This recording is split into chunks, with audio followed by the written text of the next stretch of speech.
Hi అందరికీ నమస్కారం. తమిళనాట కొత్త ప్రభుత్వం కొలువు తీరింది. హీరో విజయ్ ఏ రకంగా పరిపాలిస్తాడు ముఖ్యమంత్రిగా? హీరోలాగే ఉంటాడా, విలన్ అవుతాడా, క్యారెక్టర్ ఆర్టిస్ట్ అవుతాడా, ఏంటి ఆయన ఎలా పరిపాలిస్తాడనేది అందరికి కూడా కాస్త ఆసక్తిగా ఉంది. ఆయన కూడా ఎవరిని డిసప్పాయింట్ చేయదలుచుకోలేదు.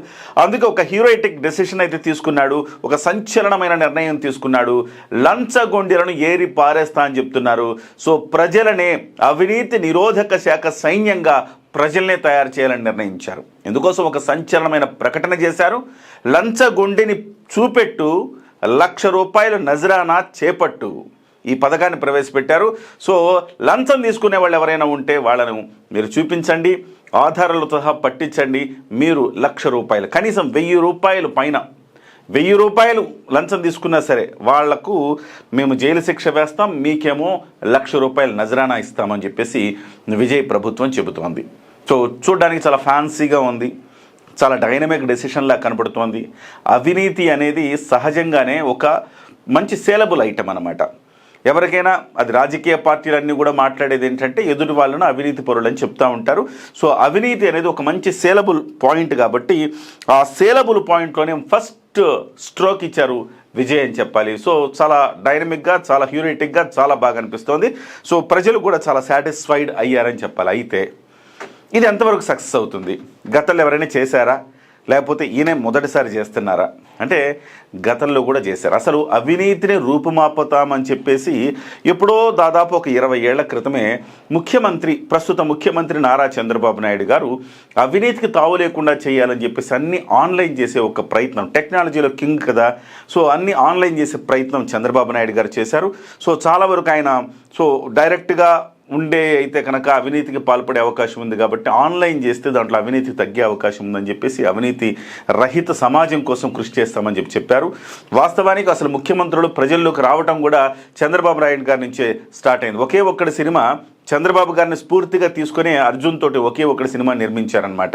సో చంద్రబాబు గారు ప్రజల వద్ద ఒక పరిపాలన అనొచ్చు, లేకపోతే ఆన్లైన్లో చేయడం అనొచ్చు, ఈ సేవ మీ సేవ, ఇలాంటివన్నీ కూడా చంద్రబాబు గారి హయాంలోనే టెక్నాలజీ పెరిగింది, ప్రజలతో సత్సంబంధాలు పెరిగినాయి, ముఖ్యమంత్రులు ప్రజల మధ్యకు రావటం జరిగింది. ఇవన్నీ కూడా ఆద్యుడు చంద్రబాబు నాయుడు గారు అని చెప్పాలి. కానీ ఈవెన్ దో ఈ 25 ఏళ్ళు 30 ఏళ్ళకు చూసుకుంటే అవినీతి ఏమైనా తగ్గిందా? ఏం తగ్గల. ఆ తర్వాత చూస్తే నెంబర్ 2, ఈ మధ్యకాలంలో మనం చూస్తున్న అరవింద్ కేజ్రీవాల్ అనే ముఖ్యమంత్రి, ఢిల్లీ ముఖ్యమంత్రిగా ఉన్నారు. ఆయన మాజీ ముఖ్యమంత్రి. ఆయన ఉవ్వెత్తున ఎగసిన కెరటంలాగా ఆయన వచ్చారు. ఆయన ముఖ్యమంత్రిగా కొన్ని కీలకమైన నిర్ణయాలు తీసుకున్నారు. అవినీతి రహిత సమాజం కోసం ఆయన ఏం పెట్టారంటే యాంటీ కరప్షన్ హెల్ప్ లైన్ని ప్రారంభించారు. యాంటీ కరప్షన్ హెల్ప్ లైన్ ప్రారంభించి అనేక మంది అధికారుల మీద చర్యలు కూడా తీసుకున్నారు. ఆ తర్వాత ఆ ప్రభుత్వమే పంజాబ్లో కూడా భగవంత్ మాన్ సింగ్ అనే ముఖ్యమంత్రి, ఆప్కు సంబంధించిన ముఖ్యమంత్రి, ఆయన అయితే నేరుగా ముఖ్యమంత్రి ఆఫీస్కు వాట్సాప్కు పంపే అవకాశాన్ని ఇచ్చారు. ఆయన మీరు నేరుగా ఏమున్నా మధ్యలో అధికారులు కూడా ఎవరికైనా చెప్తే మీరు పోలీస్ స్టేషన్కి వెళ్ళి కంప్లైంట్ చేశారనుకోండి, పోలీసులే లంచగొండిలు అయితే ఏం చేస్తాం?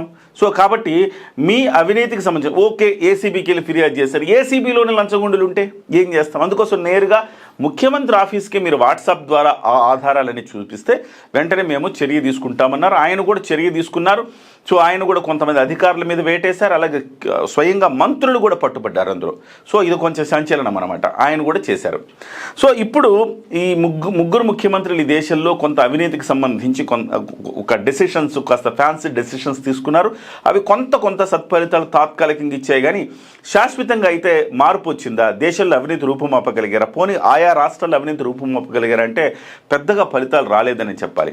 ఇది కేవలం ముఖ్యమంత్రులు నిర్ణయాలు తీసుకున్నంత మాత్రాన వచ్చేస్తుందా అంటే రాదు. ప్రజల భాగస్వామ్యం ముఖ్యం దీనికి.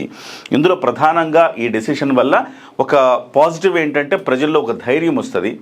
మనకి ఎవరు మనం లంచం అడిగినా మనం వెంటనే పట్టిస్తామన్న భయం ఉంటుంది అని చెప్పేసి ధైర్యంగా ప్రజలు ముందడుగు వేయగలుగుతారు. First thing. రెండవది, సో అధికారులు కూడా లంచం తీసుకోవడానికి భయపడతారు.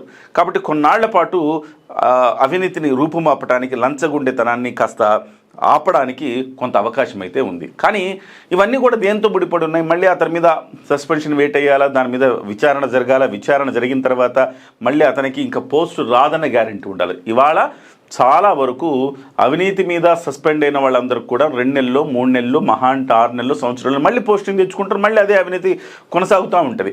సో అలాంటి పరిస్థితి ఉన్నప్పుడు పెద్దగా ఎవరు భయపడరు. కాబట్టి కొంతవరకు ఒకవేళ చర్యలు తీసుకుంటే వెంటనే వాళ్ళని మళ్ళీ డీబార్ చేయడం, వెంటనే చర్యలు తీసుకోవడం జరగాల్సిన అవసరం ఉన్నది. అయితే ప్రజలు దీంట్లో భాగస్వాములు కావాలి. సో మైనస్ ఎక్కడ కనపడుతుంది? ఒకటి ఏంటంటే ఆధారాలు సమర్పించడంలో మైనస్ కనపడుతుంది. రెండోది వాళ్ళకి మళ్ళీ వెంటనే పోస్టులు ఇచ్చేస్తారు కాబట్టి అది వర్కౌట్ అయ్యే అవకాశం లేదు.